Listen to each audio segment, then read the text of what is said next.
Mesopotamia, the world and all its gods was explained in sacred stories.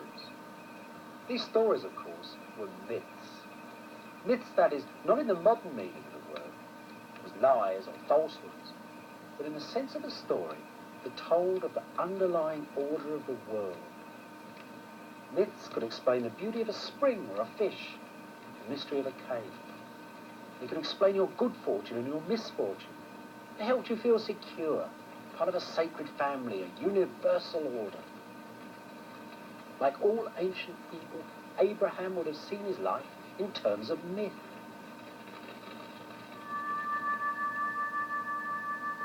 The people who made the Genesis creation story knew these old stories well. And they used some of them in their description of the beginning of the world. Like Abraham, the Bible's story of creation was born in ancient Mesopotamia.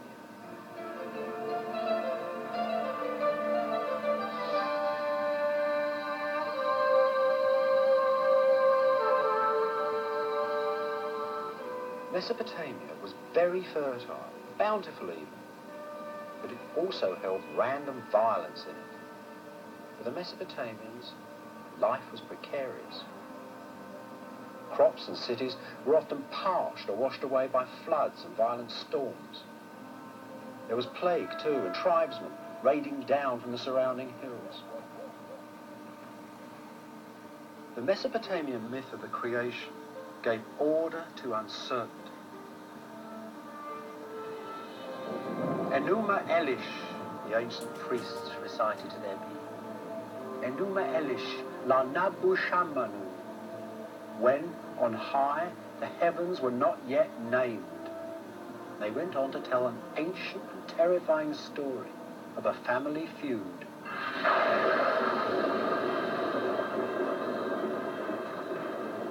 Of how one day the great mother goddess declared war on all 6 generations of her family because they were making too much noise. And then the gods appointed Marduk, a warrior of the 6th generation, as their champion. Marduk fought the mother goddess and her husband and her demon army on the great wide plain of Mesopotamia. And finally, he overcame them all. As for the mother goddess, he pushed the wild wind into her mouth, bloated her stomach, shot arrows into her, and Mesopotamia was born. With a butcher's knife, Marduk split the carcass of the mother goddess in half and made the sky and the earth. And from the arch of her thighs, he made the vault of heaven. Her head he buried under the northern mountains and pierced her eyes so that Mesopotamia's 2 great rivers would flow down her cheeks.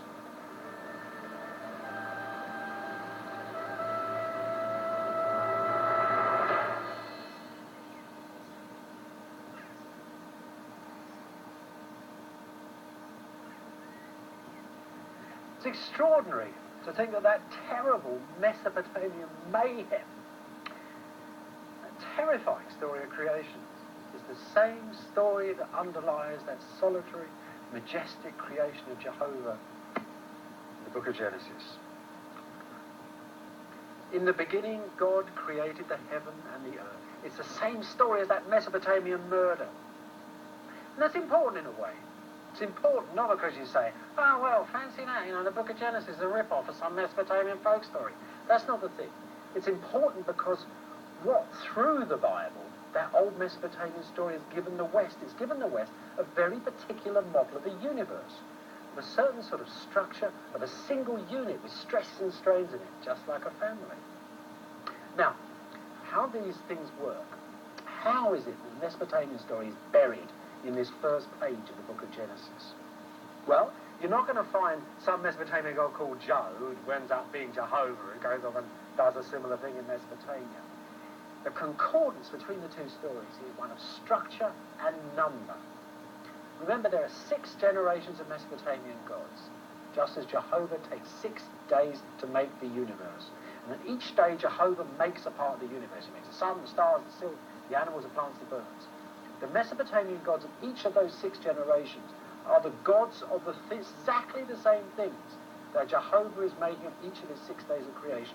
So underneath this text, if you like, there live the Mesopotamian gods. Look, just start on the first day. God made the firmament and divided the waters which were under the firmament from the waters which were above the firmament. The waters below ground and above ground, salt water and fresh water. The waters, incidentally, the two rivers of Mesopotamia going into the Persian Gulf. Mesopotamia going on here, but that is the gods of the first generation. The great mother goddess was the god of the salt water. Her husband was the god of the fresh water. They're the first generation gods. That's what he's making on the first day. And you can go like that. Second generation, second day, third generation, third day, fourth generation. And God made two great lights, the greater light to rule the day and the lesser light to rule the night. He's making the sun and the moon. What are the gods of the fourth generation of Mesopotamian gods? They're the gods of the heavens, of the sun, the moon, and the stars. And he made the stars also, the book of Genesis tells us, on the fourth day. And that correspondence goes right down through the list until you come to the sixth day. Now, what happens on the sixth day? Marduk, of the sixth generation of gods, makes man so that the other gods can rest. The other gods are building Marduk a temple. It's become so splendiferous, they're going to build the guy a temple. So Marduk takes pity on them and all and says, right, I'll make you a man a slave so that you can all rest. What does Jehovah do? He makes man on the sixth day, and then Jehovah takes the rest. The difference is with the sort of man that's being made. Marduk makes man to be a slave. Jehovah, though, makes man in his own image. Man is given responsibility. It's as if the people who wrote Genesis are saying, yes, we understand your world, Mesopotamia. We absolutely believe in the way you priests have divided up the whole order of the universe. You're good scientists, but you're lousy moralists. We want a different role for men. That means, too, they wanted a different role for God. So the God of Genesis isn't a Mesopotamian God. Where did he come from?